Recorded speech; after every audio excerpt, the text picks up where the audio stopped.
Assalamualaikum warahmatullahi. Terima kasih kepada anda yang bersama saya DJ Irwan Syah. Sekarang pukul 11.20 malam. Saya bersama keluarga, anak-anak saya menziarah di konti Abang Ismail Halil Hamzah kita di Warung Bapak KFM Kampung Melayu Subang. Okey. Jadi alhamdulillah. Okey. Pakai stand ni. Nampak tegak sikit. Okey. Boleh? Okey, alhamdulillah. Terima kasih kepada anda yang setia bersama kami di Bapak Kuat FM bersama Ismail Ali Hamzah. 11.21 malam kembali bertemu, kembali bersiaran. InsyaAllah anda doakan dengan izin Allah SWT, dengan perbincangan atas persetujuan Abang Ismail Halil, nanti satu ketika saya akan datang di Bapak Kuat FM untuk mengendalikan segmen kesihatan Bekam Sunnah bersama pendengar-pendengar di Bapak Ku FM. Okey, saya rasa teruja lah hari ni bukanlah dapat handle untuk segmen apa, cuma duduk kat sini dapat tengok cara macam mana Abang Ismail Halil handle konti Bapak Ku FM. Alhamdulillah, saya rasa macam seronok pagi ni. Malam ni. Okey. Jadi anda dengar Bapak Ku FM. DJ antara barisan-barisan DJ Otai yang menjadi sifu saya dalam dunia penyiaran ni. Walaupun saya tak pernah belajar secara direct bersama beliau, tapi daripada zaman sekolah saya mengikuti segmen-segmen beliau sejak daripada Radio Muzik, Radio THR Gegar bersama Ismail Halil Hamzah. Kan? Okay, jadi saya sekarang ni beliau ada Bapak Ku FM pun tiap-tiap malam. Kadang bila beliau live dekat Facebook, saya sentiasa ikuti. Sebab dalam topik-topik perbincangan beliau banyak membincangkan topik-topik tentang umum, masyarakat umum, seperti gejala rasuah, tentang kawan makan kawan dan sebagainya lah. Okey.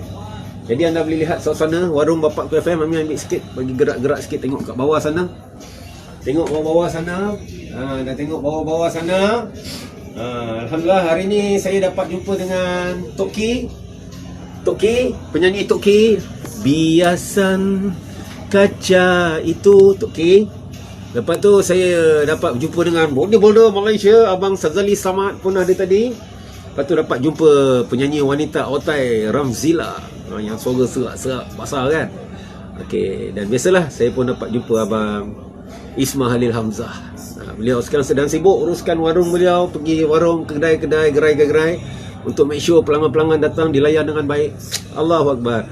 Ini salah satu contoh orang yang terlibat dalam dunia seni. Dia gunakan kesenian dia gunakan populariti yang ada untuk wujudkan satu suasana konsep perniagaan. Jadi orang boleh datang, peluang berniaga, orang boleh menghampiri insan-insan seni dengan cara ada live band. Jadi pendengar-pendengar, peminat-peminat beliau dapat memanfaatkan apa saja yang ada dalam dunia reality, dunia populariti tu. Jadi sekiranya artis-artis kita pun guna pakai populariti yang ada macam sekarang. Alhamdulillah, tengok artis-artis di Malaysia ramai yang terlibat dalam perniagaan online. Itu kira macam sediakan payung sebelum hujan lah. Sediakan payung sebelum hujan, payung bocor, hujan tak turun. Ini Ismail Halil punya penangan lah ni. Dah sampai peribahasa pun dah terabur. Allah. Okey, apa pun yang paling penting pada saya, kita dapat berada kat sini, kita dapat eratkan silaturahim. Alhamdulillah dapat kenal, ada beberapa orang peminat yang pernah kenal saya menonton filem Ustaz Menunggu Aku Datang dari Sabah tadi, dari Tawau Sabah pun ada dekat sini. Lepas tu ada beberapa orang dari Port Klang bawa keluarga datang sini. Jadi dapatlah kami bersilaturahim. Okey, itu yang paling penting. Silaturahim tu yang penting. Kita kawan-kawan yang sedia ada dah cukup, kita jaga. Yang baru pun perlu kita cari. Sebab sebenarnya bila umat Islam silaturahim ni, yang paling seronok bila sama-sama dapat bangun solat tahajud. Dalam setiap kali solat 5 waktu, kita doa mendoakan. Bila doa mendoakan, jadi sama-sama bantu-membantu dalam doa ni. Sebab doa itu senjata orang mukmin. Jadi orang mukmin kalau nak dia punya doa jadi tajam, jadi power, kita kena silaturahim. Walaupun kita ibadat seorang-seorang hebat, tak ada silaturahim, ibarat senjata kita tumpul lah, tak berasah. Jadi nak tajamkan senjata doa kita, kena ada silaturahim. Hablum minallah, hablum minannas. Hubungan jaga dengan Allah pun kena jaga, hubungan dengan manusia pun kena jaga. Tak seperti kita kali jumpa tu nak ceramah, nak bayan, nak bagi tarikh agama, tak semestinya pun. Kalau kita jumpa cerita pasal zaman sekolah pun tak apa. Yang penting hubungan tu, kasih sayang tu kena ada, kena wujudkan. Rindu merindui. Ada ketika bila kita jumpa kawan-kawan kita, macam saya bertugas pula rasanya. Bila kita jumpa kawan-kawan kita di luar, tak semestinya kita jumpa tu kita niat kita nak ceramah dia. Kadang ada orang salah faham. Ada beberapa orang peminat followers saya telefon saya, bang datang sini bang, jumpa anak-anak muda kat tempat saya ni, diorang tak jaga solat, abang bagi dakwah sikit. Jangan niat macam tu dek. Saya ni bukannya pendakwah. Saya buat dakwah sebab untuk iman saya, dan saya tak pernah declare saya ni pendakwah bebas ke.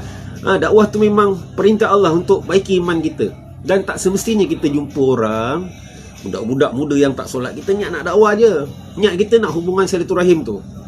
Di samping tu kita sampai dengan penuh kasih sayang. Kalau kita niat nak ubah orang, dakwah tu niat nak betulkan orang, kita kena istighfar banyak-banyak. Dakwah bukan untuk betulkan orang, tapi kita kena ajak semua orang buat dakwah. Dengar tu.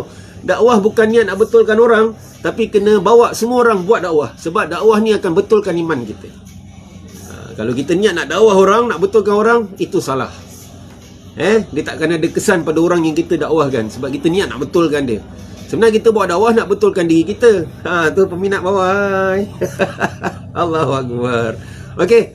Jadi sampai di sini saja seketika, sebab saya pun tak boleh nak live lama sebab saya punya storage dah penuh.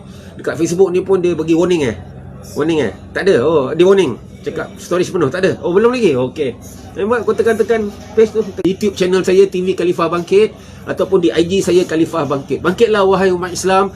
Bukan dengan cara kita bangkit buat video bambu orang sana, bambu orang sini. Ni bukan tujuan. Kita guna media ni untuk kita share-share benda-benda yang baik, berniaga ke, produk-produk kesihatan ke, tak apa. Kalau kita nampak ada satu kaum, satu puak, satu individu buat benda tak baik, jangan guna media untuk blame dia orang, untuk kecam dia orang atau untuk aibkan dia orang. Ini bukan stesen. Kalau kita tak puas hati dengan mana-mana individu, pemimpin ke dia tak betul, jangan guna media untuk kita aibkan keburukan mereka. Jumpa depan-depan. Saya rasa kalau saya pun ada pemimpin saya tak betul, saya nak buat appointment nak jumpa pemimpin yang tak betul tu, bincang secara tertutup. Datang secara dakwah dengan cara Nabi SAW. Kita wujudkan suasana percakapan iman. Itu lebih berkesan. Ini yang Nabi ajar para sahabat. Bukan kita guna media, burukkan nama dia. Sebab tu nanti bila stesen anda punya channel kena ban, kena block, anda marah kan. Ni bukan. Guna media dengan cara yang bijak. Memang ada beberapa perkara, situasi kita tak puas hati dengan individu, dengan puak, dengan kaum, dengan itu, dengan ini. Tapi bukan cara guna media kita hamburkan fitnah, kita sebarkan keburukan mereka. Islam bukan agama yang macam tu. Islam agama yang menutup kaiban. Kita jumpa cara personal. Kita bincang, bagi tahu dekat pemimpin ini tak betul, ini tak betul. Jika kita guna media, dia akan jadi fitnah. Kita akan keluar kata-kata kesat, mencarut dan sebagainya, membuatkan orang pandang Islam itu buruk. Ingat tu jadi kita sebarkanlah kata-kata yang baik. Walaupun benda yang kita lihat tu benda tak baik, tapi kita cuba sebarkan benda yang baik, supaya umat kenal kebaikan. Itu dia. Okey, insya-Allah doakanlah satu hari saya dapat bertugas di Bapak KFM ni, bukanlah untuk yang berjadual, tapi sesekali dapat live kat sini. Alhamdulillah dengan jemputan daripada pihak penerbit Abang Ismail Halil Hamzah. Jadi insya-Allah kita action sikit. Terima kasih kepada semua yang terus bersama saya DJ Wan Syah di Bapakku FM. Stesen yang memberi anda keceriaan, memberi anda sesuatu yang menarik. Itu je lah. Dia kalau tak rasmi, dia tak datang idea tu kan. Dia kena duduk, dah rasmi on mic je, idea datang. Tapi kalau berlakon-berlakon macam ni, idea susah nak datang. Itu istimewanya DJ ni. Dia bukan sepanjang masa duduk, dia cakap tu dapat idea. Dia ada masa, dia standby, on the mic, automatic. Okay, insyaAllah jumpa lagi daripada saya DJ Wan Syah, Khalifah Bangkit. Semoga kita semua sentiasa dalam keberkatan dan hidayah dan rahmat Allah SWT. Assalamualaikum warahmatullahi apalah sangat.